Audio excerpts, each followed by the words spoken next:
Thanks, Chair.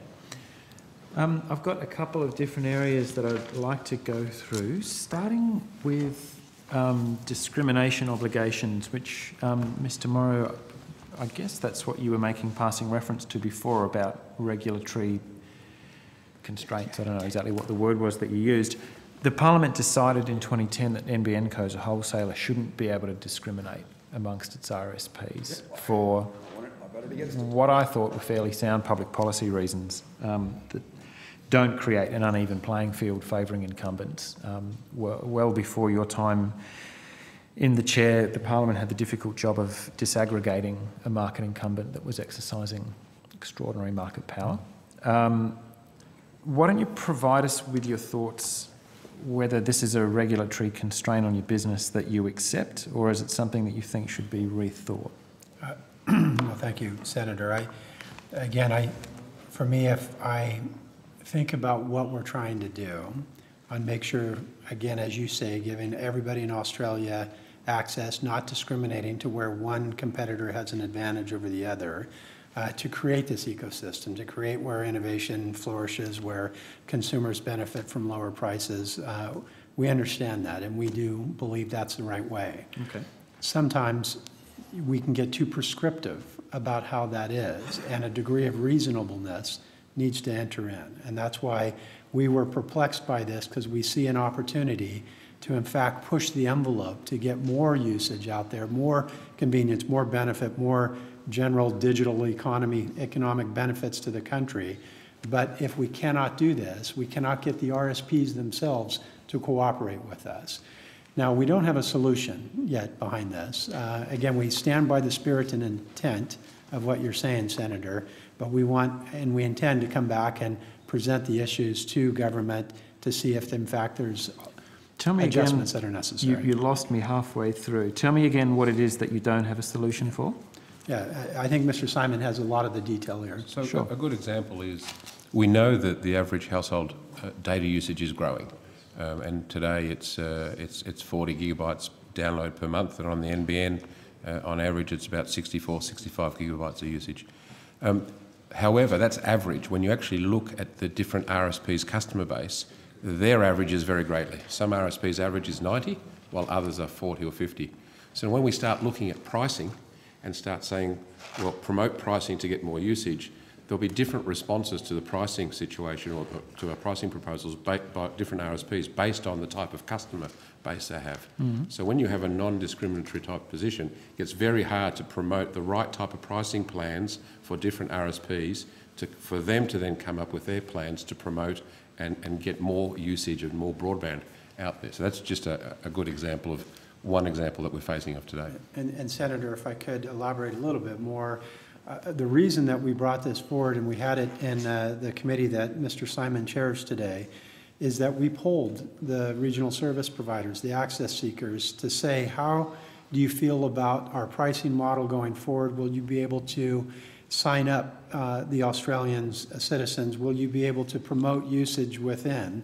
And there is grave concern about the ability to go forward as consumption continues to increase, which we've seen everywhere around the world, that they will be able to make enough money to actually stay in business to sell this service. Yeah, how much of that has to do with price discrimination, particularly by volume? What I'm looking for, what I'm interested in specifically, is something that would benefit larger RSPs over smaller, who won't be able to offer the kind of volumes that the Telstras of the world are offering. To take from you, as I was saying. This is the conundrum, quite frankly. I don't quite see the conundrum. Can we just leave it the hell alone and not move on that issue? If you'd like me to elaborate a little bit further, I'm happy to. So, again, I recently was at Vodafone here in Australia. In a certain way, I was an RSP, and I can assure you that if I see a price elastic opportunity, and I cannot have a guarantee if I start to invest to get more users, higher consumption, without seeing my price per unit come down, I'm not going to take the chance. I'm not going to bear that risk. That was our problem, that we cannot afford to do that. The funding envelope, this non-discriminatory element on it, restricts us from being able to have that sort of leverage within. So we're at a checkmate situation. The RSPs cannot push higher volume expecting to have a lower cost structure, and we cannot offer up individual RSP-related usage-based services. So that doesn't mean, Senator, that we don't have a solution. We just ran into this checkmate situation that's driven from all of the various constraints behind NBN and the limitations that any kind of for-profit RSP can pursue. Okay. So are you of the view, it sounds as though you are, but let's just get it down in black and white, that there should be some form of price discrimination for volume, for data volume, offered to different RSPs depending on their business model? I'm of the view we have to find a solution that allows the RSPs to know if they sell more, they're going to have a lower cost structure. So Telstra's going to sell more than most other of its competitors combined, so you're not going to lock them into even further advantages to scale. And I understand, Senator Ludman, that's the concern, and that's the reason that this constraint is in place. That's the reason that bit of regulatory element's in there. Yeah. And trust me, coming from the underdog at Vodafone, I get this, and I don't want to see a big significant market player come in and dominate the rest of this environment. I'm completely on board with that, but we've trapped ourselves a little bit. So the question that we have for ourselves is, what's the solution to come back to ensure that you don't have the big heavyweights that squeeze out the little smaller challengers, but we don't constrain ourselves because of this limitation that we have. One of the reasons I'm asking is that the government's in negotiation with that very same heavyweight at the moment over access to its infrastructure, and it's kind of got the government over a barrel because there's nowhere else for the government to go. Are those conversations happening in parallel? They are indeed. They are indeed. So how's that working out? In parallel, we have JB that is working the solution, the contract for this access. We have Mr. Simon that works with Telstra as an RSP. Is Telstra arguing for that form of price discrimination? Can I just be clear? We have not entered into detailed discussions on pricing with RSPs. We've entered into general discussions on pricing with RSPs? No, we've entered into price constructs, and we've had an exploratory discussions with RSPs to confirm the pricing structures that we've had and also explored alternative pricing structures. We have not had any discussions on price points. What we're looking at is to look at how we can actually come up with pricings to make sure that we continue to stimulate usage and get the right outcomes. I'd also make the point just need to think about your comment that Telstra will sell more and also get the advantage. We're not necessarily talking about selling more users or connecting more users. We're talking about more data per end user. So you could still be a small provider in total customer base, but your individual usage per customer can be quite high. And generally, when you look around the world, it tends to be a lot of the innovators and many smaller companies who tend to promote some of those plans initially. So we do have to cater for different types of RSPs and different types of end-user bases. That's just a factor that we have to work on, and I think Mr. Morrow is simply saying that's a problem we've got and we're going to have to work through it. Is it your understanding that any amendments to those arrangements would need to come through the Parliament? It's not simply something for the company itself to decide? That's correct. It is, yes. Absolutely. Where to from here? Just on the discrimination question before I move on, where do you intend to take that? Are you going to go to the market with some proposals? Are you going to the government with proposals? What happens next? So again, I think the process that Mr. Simon outlined, we seek industry input to how we can create the right model going forward, whether this model is sustainable with what was originally envisioned. If we feel we have a solution that would require either a change in Parliament or a change in the regulatory regime, then naturally we bring that forward to the appropriate authorities. And to be clear, that industry input is done across the board, so we consult with the entire industry. With the whole industry, large and small? Yep. Serious matters. That's our PDF process, Product Development Forum process. So again, sorry. It's called the Product Development Forum process, and we use all the RSPs are members of that. And we put product documentation out for consultation, and we have meetings with them, and they have ability and they do input back into any concepts that are tabled. And presumably there's a lot more on your plate than just the discrimination question that I'm bringing up, as far as what that forum is doing. that forum is the way we actually develop entire products. So, Okay. for example, the way we're going about developing our FTTN and FTTB product architectures, we consult with the industry, we get their feedback, we bring that feedback back into a consultation document, we put it back to the industry for further ratification, and then we look at the options and the best way going forward. Okay. Yep. So tell us about the second element, and I don't know at what point you're going to need to pass across to Senator Fifield, the renegotiation of the $11 billion deal with Telstra. Maybe we'll start with NBN Co. Who has carriage of that exactly? I do. You get all the easy jobs. How is that working out? These negotiations are progressing. There is, I think, goodwill on all parts. They are complex. I'm sure you've seen the volumes of the DAs and the ISA, so they're not simple negotiation. But the only thing I can say at this stage is they're progressing, and that both parties are entering in those conversations with goodwill. Was that meant to have been concluded by the middle of the year? Do you have a fixed date when you want to close that arrangement? We didn't have a fixed date. In the strategic review, we made some assumptions which had some allowance for that negotiation to take some time. They were part of the redacted section of the strategic review for commercial reasons, not to put us at a disadvantage in our negotiation with Telstra. And I recognise these are pretty sensitive commercial negotiations, but there's a massive amount of taxpayers' money on the table. So what can you tell us about the overall shape of the agreement, or what it's going to look like? Just as you said, because of the sensitive nature of those negotiations, I would not want to say anything about those negotiations until they're finalised. And give away taxpayers' money. What kind of leverage do you bring to those negotiations, or are you simply a price taker at this point? If you think about the dynamics, I think Telstra has also in its interest to see the NBN develop. Ultimately, they will become a very large customer of NBN, so they have an interest to make sure that that project goes through. Mm-hmm. So, those are the type of conversations that we have with them. Yep, and they will be seeking to have that project go through and bringing the maximum commercial benefit to themselves and their shareholders. They are a private company. Yeah. I would expect that they would be doing as good as they can from a commercial perspective. The similar thing from an NBN side, we will try to get as good a deal as we can for the shareholders and ultimately the taxpayers of Australia. Are you confident that that deal will be closed within the funding envelope that you've been given by your shareholder ministers? At this stage, I don't have anything that would challenge that. But again, these are ongoing negotiations and they're not final, so I can't comment on that. And is it your expectation that you will still be leasing Telstra's equipment, or are you proposing to buy the gear, or is there any substantial renegotiation?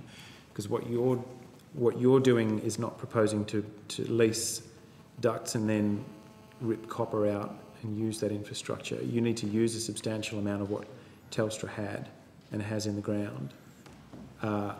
What can you tell us, what kind of update can you provide us with as to the state of the infrastructure that you're proposing to buy or lease? The part of the agreement will include a significant amount of due diligence that will be done on the networks that we would be able to secure access to. But at this stage, I can't disclose any of those because they're part of those negotiations. But if Telstra offers you a price that you're unwilling to pay, what are you going to do?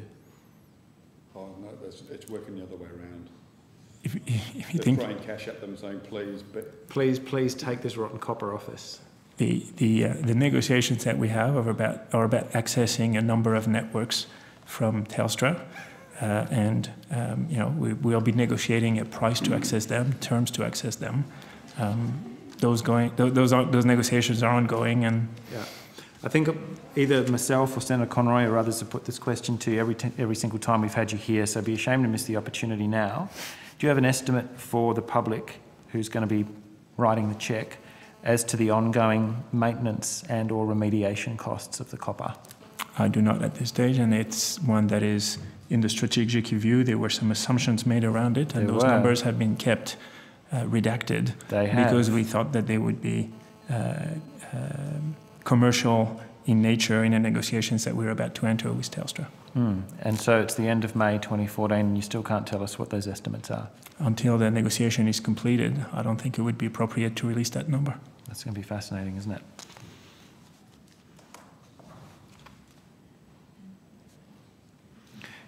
Is the company still committed to the principle of universal service and cross-subsidy, where the lucrative urban markets subsidise the satellite and the wireless product on the fringes of the network? It is, Senator. It is. Senator Fifield, is that still firmly government policy? Senator, I'll take that on notice. Oh, God, really? Sorry? Really? Yeah, really. Those sort of broader policy questions are more appropriate for 1.1, and I'll take it on notice. That's a significant worry. Has there been any change since the last time we put that question to you, which is February? No, Senator, I'm saying I'm taking it on notice. So I shouldn't read too much into... Don't. I'm not the Minister for Communications. I'm not the Minister in that portfolio. I'm the Minister representing here, so I'll take that on notice. As I say, it's more appropriately something for 1.1. All right. I'm going to take Mr Morrow at his word then, that it's still the company's ambition or policy, and we'll get something back from Senator Fifield at his leisure. How does that principle work if you're being encouraged to sell parts of the network? So, for example, sell your satellite product once it's up in the air. We're not being encouraged to sell the satellite product. You're being encouraged to sell any part of the network or get it ready for privatisation, full or partial sale? I have not been informed of anything of that, had any request made of what can we sell within the network, so no, Senator. You look genuinely surprised, which is good, at my question. Yeah. At this stage of the build, is NBN a saleable company? Everything is sellable, whether it's at a price that anybody would accept. Or pay to have it taken. At this stage of the build, are you a company that makes more than it spends? No. No. How long before you are? Well, I think this is for review as we look at the revised corporate plan, as we need to iron out the Telstra deal. Senator, there's several variables that are in the way of being able to answer that question. But we understand, again, as custodians of such a substantial amount of money that the taxpayers of Australia have put forward, we want this to be as profitable as soon as possible. We want this to create value, as I know you do as well. Indeed. Just coming back to those figures about copper remediation and ongoing maintenance when we take that asset off Telstra, or that liability as it may turn out, will those figures will presumably have to be made public then? They're going to be on your quarterly and annual reporting from that moment on. Is that your understanding, Mr Rousselet?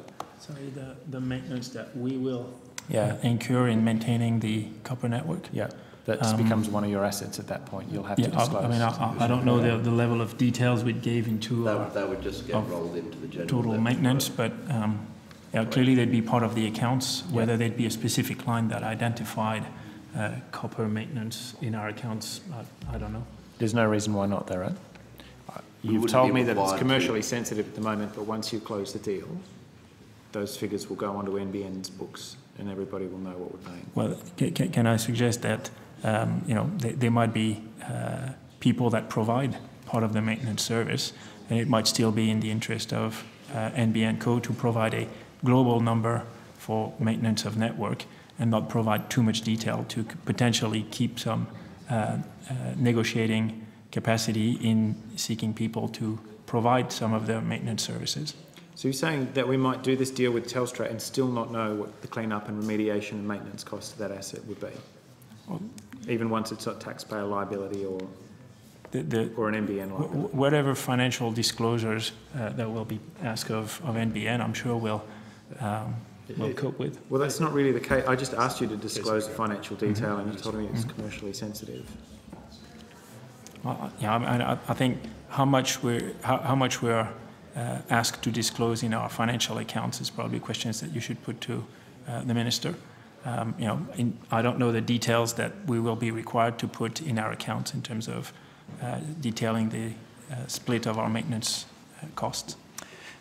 Some of the lines of questioning earlier, I think it might even have been the chair, was putting to you about satellite capacity and the need for a third satellite, and the numbers being revised up from, I believe it was, I was out of the room, but I believe it was between 400 and 600,000 people. Is that about right?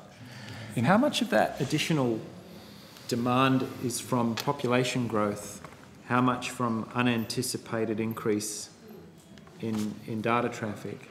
And how much of it is from people being shunted out of the fixed wireless footprint and into the satellite footprint? No, so I think the numbers that you're quoting is a number that takes into account both the fixed wireless and satellite. The 400 to 600? So no, the 230, which has now gone to a range of 440 to 620, that covers the entire fixed wireless and satellite area. And the... Sorry. My apologies. Have you finished that answer? No. You're still answering? Yeah. Continue answer. When you finish answering, we're going to have a tea break. Thank you, Chair. The bulk of that demand is triggered by an increased assumption of the demand. So it's more, it's not an increase in population, it's just how much of the population in those areas are expected to ask for a NBN service. In the previous strategic review, corporate plan, it had assumed a take-up rate of roughly 20 to 25%.